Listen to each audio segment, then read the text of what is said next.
आप सभी को जय मसीह की। ICPMTI बाइबल स्कूल में आपका स्वागत है। ये सेकंड सेमेस्टर का सुसंगठित या सुव्यवस्थित धर्म सिद्धांत के दूसरी पार्ट है, बाइबल का धर्म सिद्धांत। आज हम लोग इसमें से ऐसे कुछ चीजें देखेंगे जो हमारे लिए बहुत सीखने के लिए जरूरी है। राइट, बाइबल का धर्म सिद्धांत, उसके परिचय में मैं आपके सामने नोट्स है, मैं आपके लिए उसको पढ़ूंगा भी, जरूरत पड़े तो बाइबल से भी मैं ये रेफरेंसेस को आपके सामने रखूंगा। स्टडी सेशन है, इसमें हड़बड़ी करने का कोई जरूरत नहीं, आराम से हम सीख सकते हैं। देखिए, हर एक व्यक्ति को अधिकार का एक अधिकार होता है जिसके द्वारा वो सोचता तथा कार्य करता है। मसीहों के लिए ये बाइबल है जो अन्य सभी पुस्तकों से अलग है।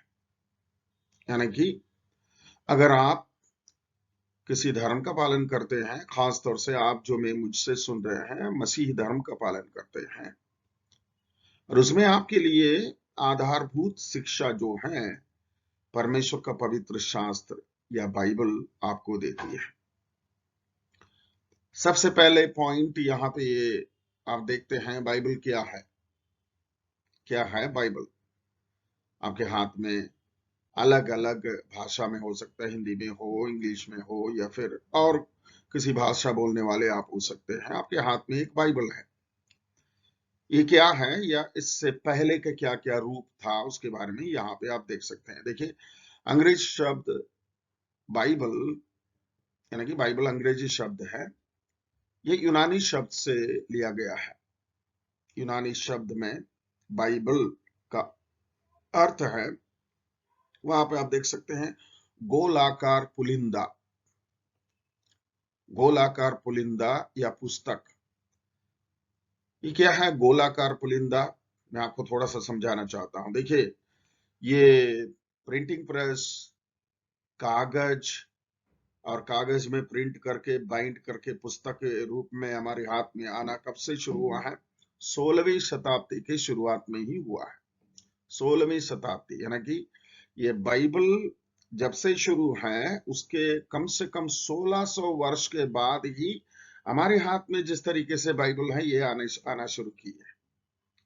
उससे पहले, सबसे पहले पत्थरों में खोद करके लिख करके रखते थे, और उसके बाद क्ले टेबलेट्स, यानी कि ये जैसे आप देखते हैं चाइना के जो बर्तन वगैरह जो है ना, जो क्ले हैं उसको पल्ला जैसे बना करके या फिर स्लैब बना करके उसी में लिख करके रखते थे। उसको क्यूनिफॉर्म राइटिंग्स बोलते हैं। वो भी खराब होने का बहुत चांसेस है, उन्हें नीचे गिर गया तो टूट जाता है। और उसके बाद आया चमड़े में, चमड़े को उसमें कुछ केमिकल या एनामल कुछ मिला करके उसको सीधा करके उसी में लिख करके बीच में एक लकड़ी और उसमें लपेट करके रखते थे। राइट, मैं आपके लिए एक वचन पढ़ता हूं, लूका 4:17, उससे आपको समझ में आएगा कैसे लपेट करके रखते थे। यहाँ पे दे लूका रचित सुसमाचार अध्याय 4 और उसका 17वें आयत। यस, कोई जल्दी नहीं है, आराम से पढ़ते हैं। लूका 4:17।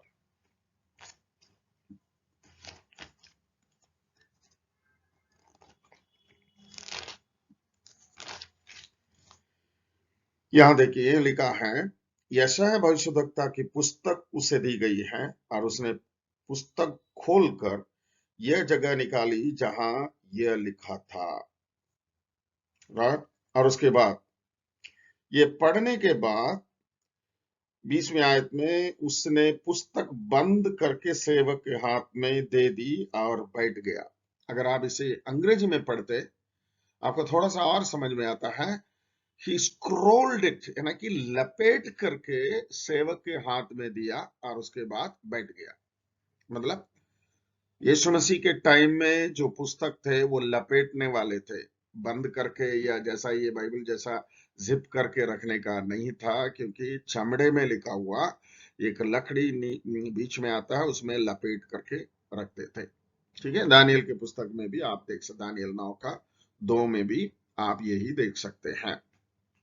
और दूसरी बात, वचन शब्द नया नियम में इस्तेमाल किया गया है, जो पवित्र किताब पुराना नियम का है, जो प्रेरणा के रूप में माना जाता है। वचन, वचन का मतलब दूसरा शब्द है शपथ। जैसे शादी के दौरान पति या सॉरी दुल्हा दुल्हन के लिए वचन देता है, दुल्हन दुल्हे के लिए वचन देता है, वैसे ही वचन मतलब शपथ खाते हैं, आज से जब तक हम दोनों को अलग ना करें, तब तक मैं तेरे साथ रहूंगा, तेरा ख्याल रखूंगा और तुझे हर चीज में संभालूंगा। ये वचन मैं परमेश्वर के सामने, स्वर्गदूतों के सामने, विश्वासियों के सामने देता हूं, देती हूं। वैसे ही ये वचन जो है, पवित्र शास्त्र के अनुसार प्रभु परमेश्वर ने अपने पुत्र के द्वारा हमारे साथ वाचा बांधा। उस वाचा का शपथ है पवित्र शास्त्र में परमेश्वर ने हमें लिख करके दिए, बेटा बेटी मैं तेरे साथ वाचा बांधा हूं, और उस वाचा के तहत ये सारे आशीषें तुम्हारे लिए हैं। ये सारी चीजें जब तू इसका पालन करोगे तुम्हारे लिए है। यही है एग्जैक्टली वचन का अर्थ। ठीक है, फिर हम बोलते हैं आयत, ठीक है, और अलग अलग वर्सेस बोलते हैं, स्क्रिप्चर बोलते हैं, अलग अलग शब्द पर, लेकिन एग्जैक्टली वचन का मतलब शपथ। परमेश्वर हमारे साथ प्रेम का वाचा बांधा है।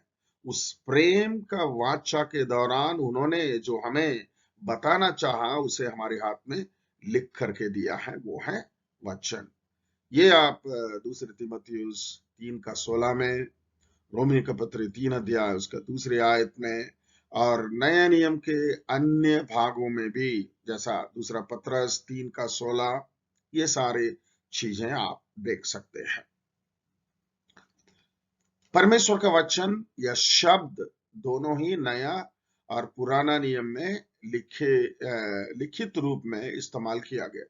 सो अब शब्द, वचन, वचन का और एक रूप आप देख लो।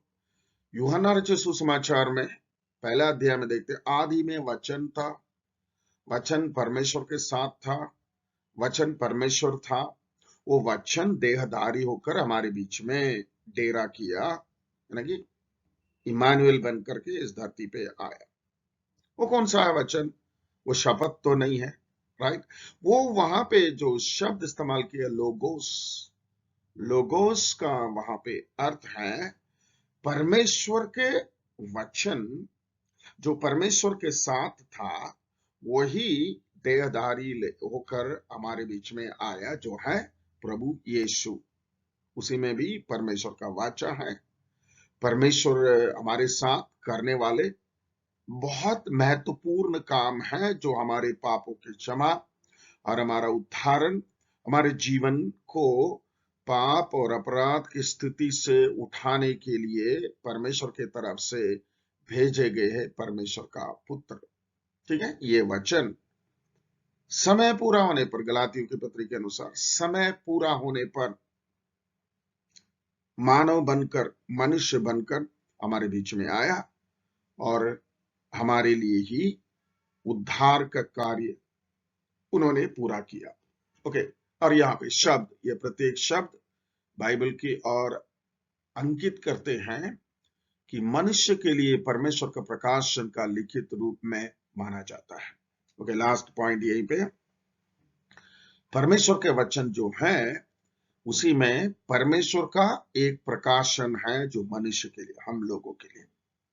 इसलिए हम शिक्षा देने वाले बार बार ये कहते हैं परमेश्वर के वचन को अधिकाई से पढ़ो, पढ़ते जाओ, जितना हो सके परमेश्वर के वचन को पढ़े। और उसके अलावा बोलेंगे बाइबल या परमेश्वर के वचन परमेश्वर का प्रेम पत्र है। परमेश्वर परमानेंट तरीके से हमसे बात करने का जरिया है। जो कोई परमेश्वर के वचन पढ़ता है निश्चित रूप में वो जानता है परमेश्वर उसके द्वारा उनसे बात करता है। ठीक है, बाइबल एक विशेष पुस्तक है। यहाँ ये पुस्तक जो है लगभग यहाँ पे आपको दिखता है 1500 वर्ष, लेकिन मैं आगे बढ़ा करके बताना चाहूंगा 1600 वर्ष की अवधि में, लगभग 1600, ये मतलब लगभग के हिसाब में बताया जाता है। 15 से लेकर के 1600 वर्षों के अवधि में 40 से अधिक विभिन्न लेखकों के द्वारा लिखित पुस्तक है। सोच के देखिए, 1500 वर्ष का अवधि, 40 से अधिक लेखक, कोई राजा, कोई चरवाहा, कोई अंजीर बीनने वाला, कोई भविष्यवक्ता, कोई याजक, कोई चुंगी लेने वाला, राइट, कोई अधिकार जताने वाला, कोई प्रभु से प्रेम करने वाला, मतलब अलग अलग किस्म के, अलग अलग संस्कृति, अलग अलग सभ्यता, अलग अलग सोच विचार वाले पवित्र आत्मा की प्रेरणा से ये वचन को लिखें, और समय पूरा होने पर इन वचनों को इकट्ठा करके बाइबल के कानून के मुताबिक उन्हें एक पुस्तक बनाया गया।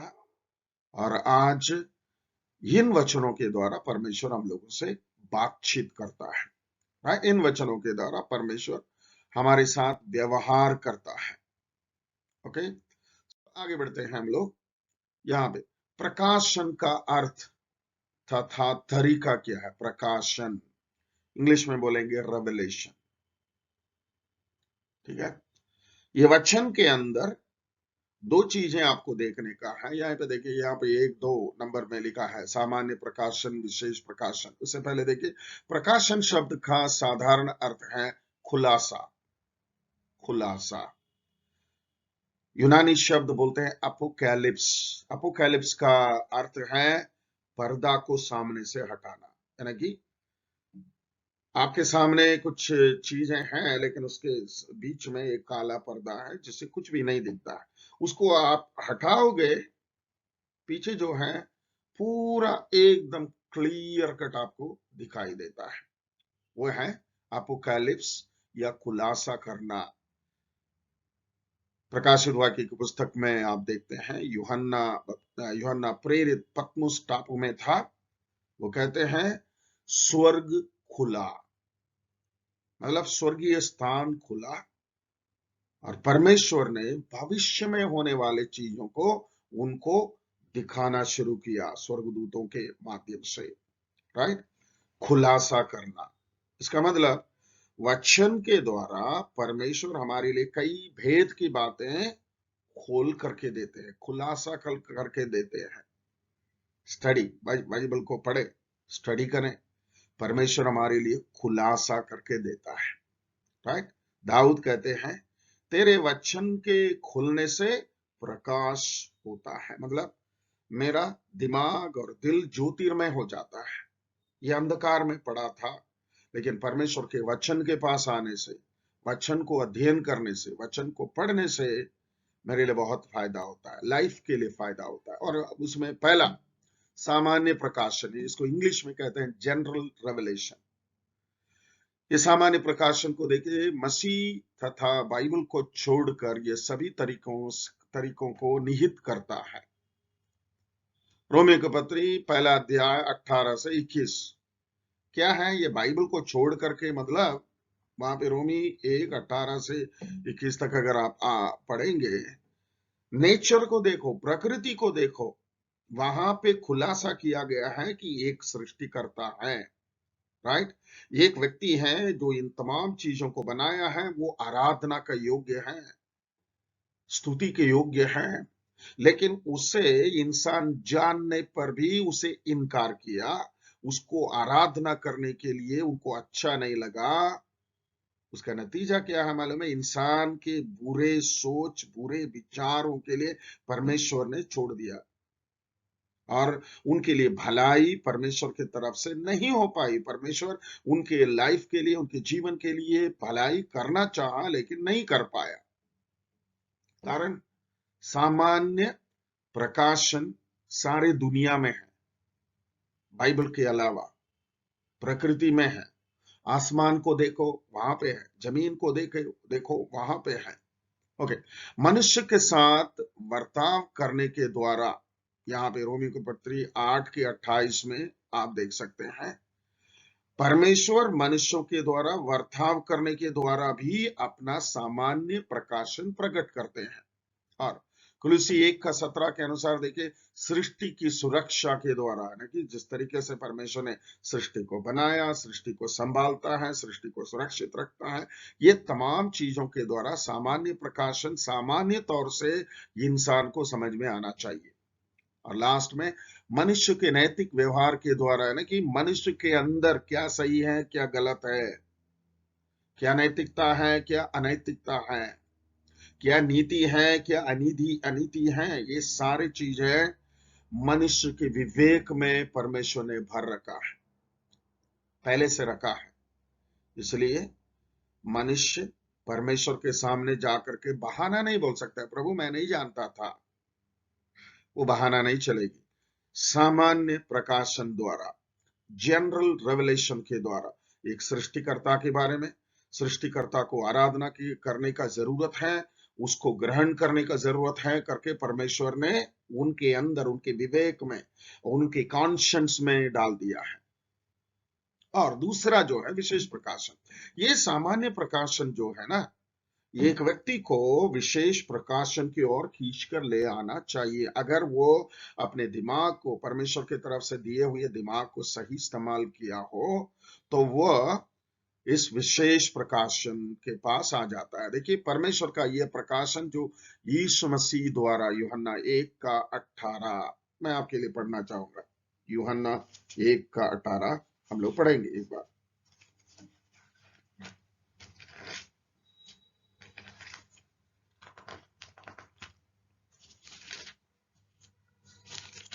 यहाँ पे देखिए क्या लिखा है,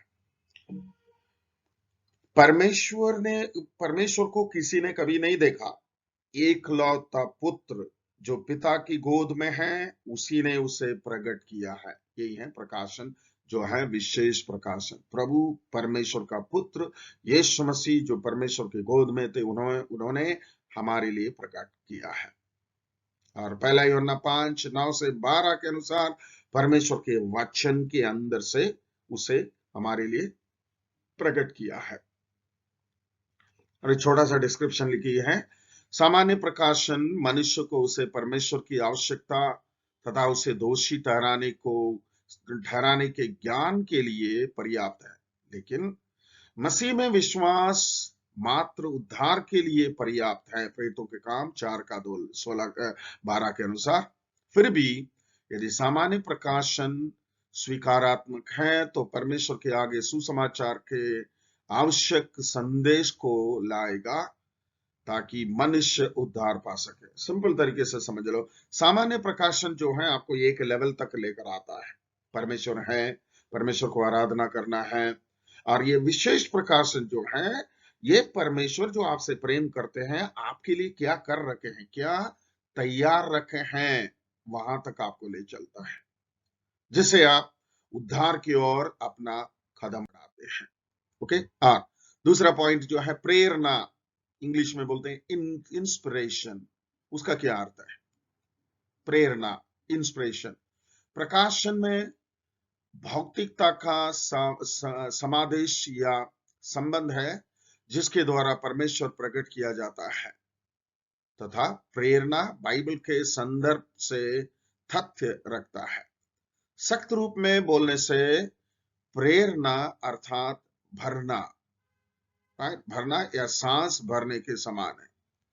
दूसरे तिमोथी 3:16, प्रेरणा शब्द का अनुवाद है कि अत्यधिक सही श्वास भरना, जो परमेश्वर का श्वास है। तो मैं आपको ऐसा समझाना चाहूंगा। दूसरे तिमोथी 3:16 में इंग्लिश में अगर आप पढ़ेंगे, all scripture is God breath, यानी कि परमेश्वर की श्वास से निकला।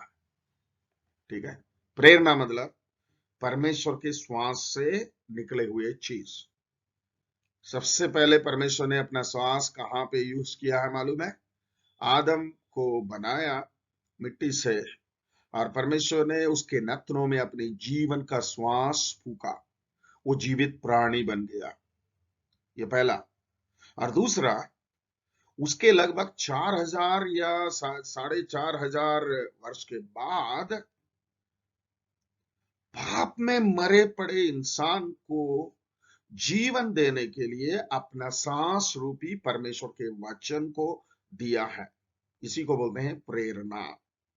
मतलब परमेश्वर के लोग परमेश्वर के वचन को लिखने के लिए परमेश्वर की प्रेरणा प्राप्त किए, मतलब परमेश्वर का सांस को अपने जीवन में प्राप्त किए हैं। परमेश्वर के मन के अंदर जो विचार था उसे परमेश्वर के श्वास से, प्रेरणा से उन्होंने लिख करके रखा। यही है प्रेरणा, राइट। प्रेरणा मतलब हम लोग अपने तरीके से कौन सी चीजों से प्रेरित हैं, राइट। तुम्हारे वचन से मुझे बहुत प्रेरणा मिला है, ये सब तो छोटे मीनिंग है। लेकिन प्रेरणा का सही अर्थ है परमेश्वर के मन की बात, परमेश्वर के दिल की बात, उसके श्वास के द्वारा वचन के लेखकों के मन में, दिमाग में, उनके हाथ में परमेश्वर ने डाला है, उसे उन्होंने लिख करके रखा है। इसलिए पवित्र शास्त्र दुनिया के और किसी की पुस्तक से सबसे ऊंचा, और दुनिया के कोई भी पुस्तक पवित्र शास्त्र के सामने नहीं आ सकता है, उसका तुलना नहीं हो सकता है। क्योंकि इसमें लिखी बात जो है परमेश्वर के श्वास से, परमेश्वर के दिल से, परमेश्वर के दिमाग से, परमेश्वर के आग्रह से इंसान के लिए आया है।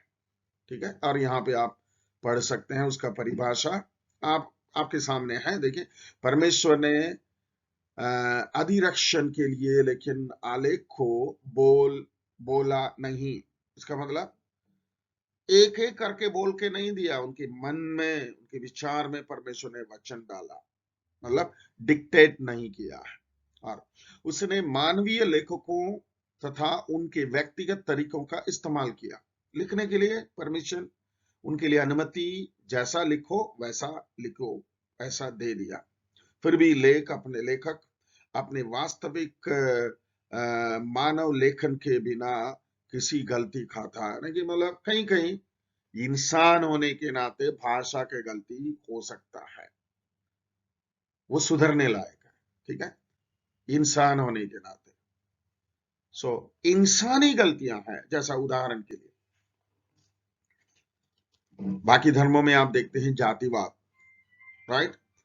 क्योंकि उनके ईश्वर ने ही किसी को सिर से, किसी को कंधे से, किसी के जुबान से, किसी को जांग से सृष्टि किया है, अलग अलग जाति। लेकिन बाइबल के अंदर आप देखते हैं परमेश्वर एक व्यक्ति को बनाया, वो भी अपने ही स्वरूप और समानता से, अपने ही स्वरूप और समानता से परमेश्वर ने बनाया।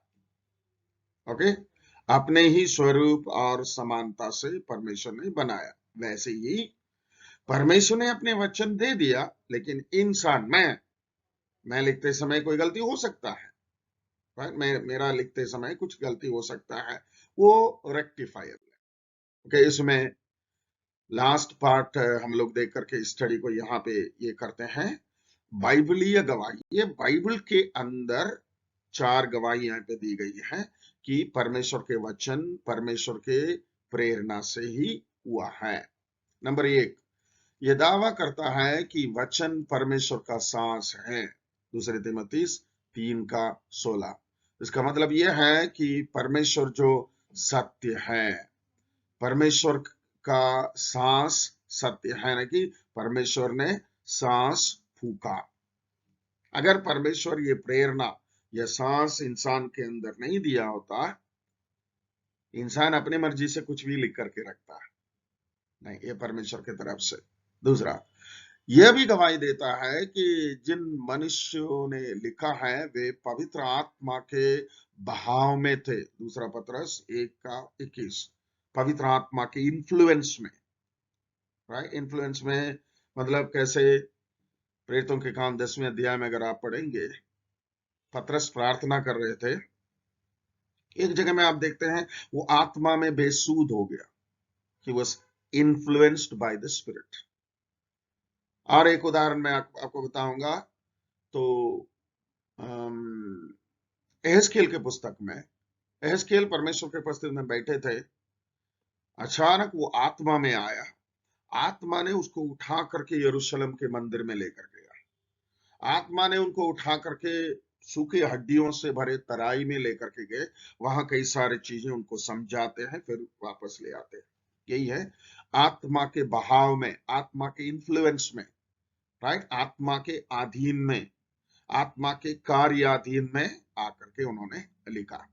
तीसरा, लेखक यानी कि एक एक लेखक एक पुस्तक में मानवीय लेखक ही शैली तथा भाव के प्रतिबिंब को की अपेक्षित है, लेकिन इसका अर्थ यह नहीं है कि लेखक अपनी शैली को इस्तेमाल करके गलतियों को लिखा है, राइट। भाषा का भी प्रॉब्लम होती है। सो मानवीय, मानव होता है। परमेश्वर एकमात्र व्यक्ति परफेक्ट है, लेकिन परमेश्वर ने ये इच्छा रखा हमारे लिए वचन मानव के हाथों के द्वारा ही दे दें कि मनुष्य समझे कि मनुष्य के द्वारा गलती हो सकता है, राइट। इसलिए ट्रांसलेशन मिस्टेक हो सकता है, स्पेलिंग मिस्टेक हो सकता है, या फिर और छोटा मोटा गलतियां होने से वो परमेश्वर की तरफ से नहीं, इंसान की तरफ से, ये आपको ध्यान में रखना जरूरी है। और लास्ट पॉइंट है, ये अपने आप के तहत दावा करता है मत्ती 5:18 में, मैं तुमसे सच कहता हूं कि जब तक आकाश और पृथ्वी टल ना जाए, तब तक व्यवस्था का एक मात्रा, एक बिंदु भी बिना पूरी हुए नहीं हिलेगी, राइट। इसका ये मतलब है परमेश्वर ने जो बोला है वो बोला है, परमेश्वर ने जो प्रेरणा दिया है वो दिया है, उसमें एक चेंज नहीं। परमेश्वर बोलने के बाद मुकरते नहीं है, या वादा करने के बाद मुकरते नहीं है। परमेश्वर ने अपने वचन में हमारे लिए जो लिख करके रखा है वो लिख करके ही रखा है, उसमें कोई चेंज नहीं होगा। ओके, सो थोड़ा सा ध्यान दीजिए, पवित्र शास्त्र के बारे में या बाइबल के बारे में हमने जो देखा है यहां तक, यानी कि पूरा पूरा तो नहीं है, इसके अगले भाग में आप आगे देख सकते हैं बाकी क्या क्या है। लेकिन इतना आपको याद रखना, परमेश्वर के वचन परमेश्वर के प्रकाशन के द्वारा, परमेश्वर की प्रेरणा के द्वारा, परमेश्वर खुद हमारे लिए लिख करके, हमारे ना इंसानों के द्वारा लिखा करके हमारे हाथ में दिया है। इसलिए परमेश्वर के वचन को पढ़ें, समझें, परमेश्वर के वचन को सिखाएं, परमेश्वर आपको आशीषित रखेगा।